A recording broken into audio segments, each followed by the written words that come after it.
All right, so let's dive into universal basic income, UBI. It seems like it's everywhere these days. Yeah, it's really sparking some debate. So much research out there, real-world experiments, and even predictions about like the future of money. Yeah, it feels like all this new technology is really changing things. Exactly. So to kind of unpack all this, we're going to be looking at it through different lenses, like a debate between John Maynard Keynes and Milton Friedman. Ooh, fun. Yeah. I'll be Friedman. Okay, and I'll be Keynes. Champion of free markets, limited government. And I'll be arguing for the potential of government action. But we both agree on one thing. What's that? The length of these UBI experiments is super important. Like, you can't judge a book by its cover. Right, you need the whole story. Exactly. A snapshot just doesn't cut it. So let's start with one of the core arguments for UBI, at least from a Keynesian perspective. It's a multiplier effect. Okay, this is where things get really interesting. The idea is that when you put money directly into the economy, especially to people who need it, it creates a ripple effect. That boosts spending and income. It's not just about giving people money. Right. It's about stimulating the whole system. Yeah, exactly. And there's actually a real-world example of this, the Give Directly experiment. In rural Kenya, Oh, yeah, I've heard of that. they distributed $10 million in unconditional cash transfers. Unconditional. Yeah, just giving people money. Wow. And the results were pretty remarkable. They were. They saw a 15% boost to the local GDP. So for every dollar they put in? The economy grew by $2.50. That's huge. It really challenges how we think about aid, and it suggests that direct cash transfers might be more effective. Than traditional methods. Exactly. But there's a catch, right? Well, the experiment was relatively short, only about 2.5 years. So we need more data. Yeah, to really understand the long-term effects. It's like seeing a plant sprout. You know it has potential, but you need to watch it grow. Now let's look at things from Friedman's side. All right, so free markets. Minimal government intervention. Got it. One of his big concerns was inflation.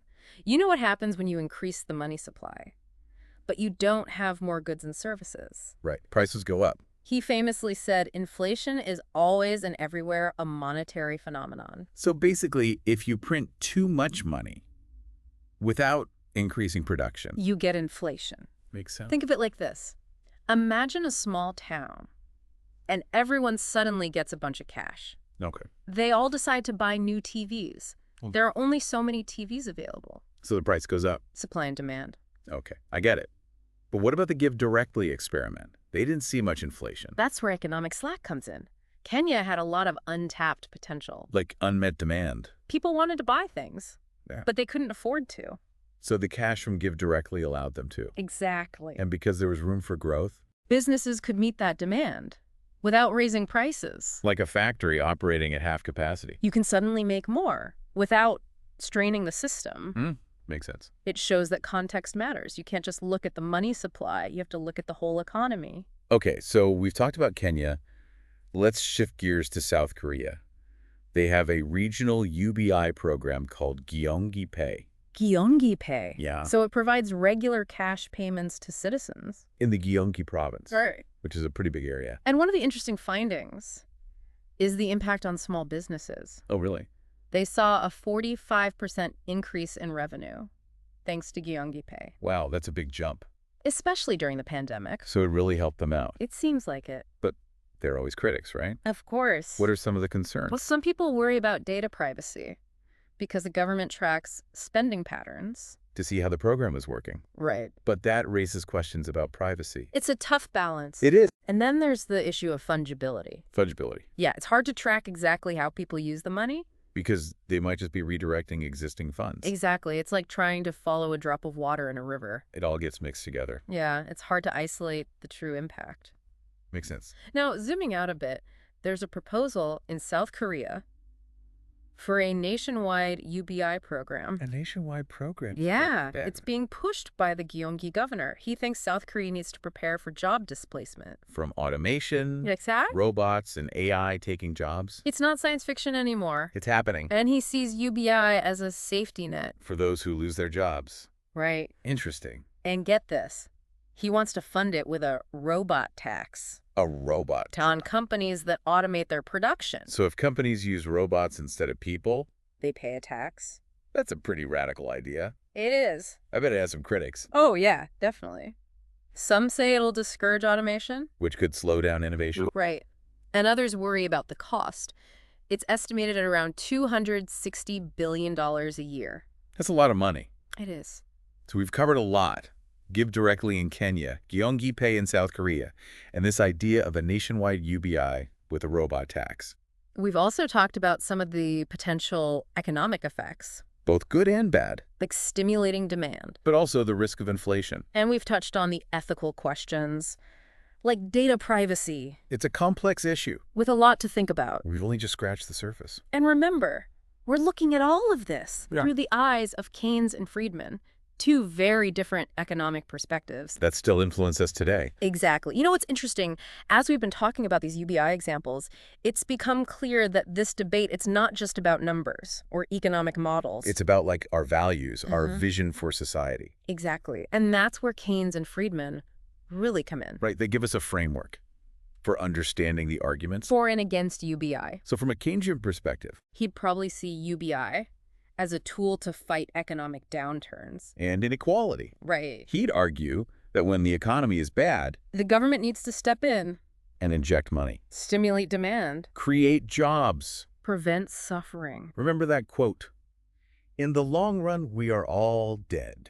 Yeah, a bit morbid. But it shows his focus on people's immediate needs. He wouldn't wait for the market to fix things. Not while people are struggling. The UBI could be that bridge. That safety net.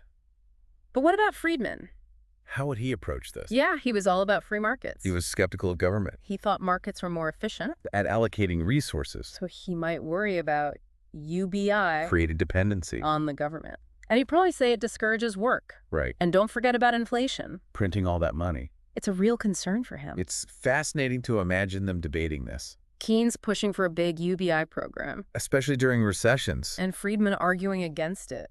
Maybe even opposing it completely. It's a clash of ideologies. It continues today. And it's not just theoretical. These ideas have real consequences. For how we design policy. How we allocate resources. How we see the future of work. Because UBI, it's not just a policy. It's a societal experiment. It could change everything. About how we think about work. And income. And as automation changes things. These questions become even more urgent. Right, we're on the edge of a revolution. A technological revolution. That could change the nature of work. Some experts think jobs will become scarce. Automation taking over. So how do we ensure everyone has a basic standard of living? A sense of purpose. If work isn't the primary source of income, could UBI become a necessity? A fundamental right. It makes us think about our economic system. The gap between rich and poor. The gig economy. The value of work. So as we go deeper into UBI, we need to keep these things in mind. The potential for disruption. And transformation. Because UBI isn't just about money. It's about reimagining the relationship between work, income, and human flourishing. Okay, let's recap what we've talked about. We started with the Give Directly experiment. That GDP growth was amazing. And then Gyeonggi Pay in South Korea, helping those small businesses. And that nationwide UBI proposal. With the robot tax. We've talked about the potential economic effects. Inflation. Stimulating demand. And the ethical considerations. Data privacy. It's a lot to process. We've only scratched the surface. There's so much more to explore. But that's what makes this so interesting. It's a journey. And we're taking it together. With you, our listener. We've taken your questions, your sources. And tried to distill the key insights. But now it's your turn. To connect these ideas to your own life. How would UBI affect you? Your family. Your community. Would it create a better world? These are the questions to think about. That challenge us to think critically. And creatively. About the future we want. Remember, there are no easy answers. No one-size-fits-all solutions. This is complex. And often contentious. But it's a debate worth having. It forces us to confront fundamental questions. About work. Income. And progress. So as we move to the final part, let's keep these questions in mind. Let's keep exploring. Challenge it. Keep imagining. Because the future of work, like the future of UBI, it's up to us. It's a daunting responsibility. And an exciting opportunity. What if we're thinking about this all wrong? Like, what if money becomes obsolete?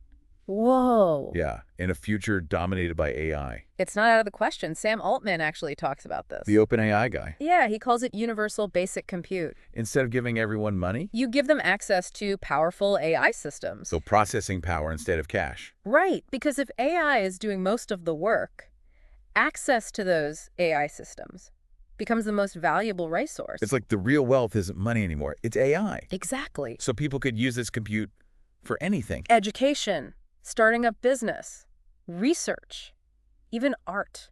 That's pretty amazing. But wouldn't this just create a new elite, like a compute elite? That's a real concern. We'd have to ensure equitable access. And prevent monopolies. Definitely. And logistically speaking, how do you even give everyone access to these systems? It would be a huge undertaking. Like building a global supercomputer network. Yeah, something like that. But even if we could do all that, there's still the question of what happens to work? And purpose. If AI is doing everything? It's a fundamental shift. Like the Industrial Revolution. Absolutely. So UBI, Universal Basic Compute. These are all just tools. The real challenge is figuring out what it means to be human.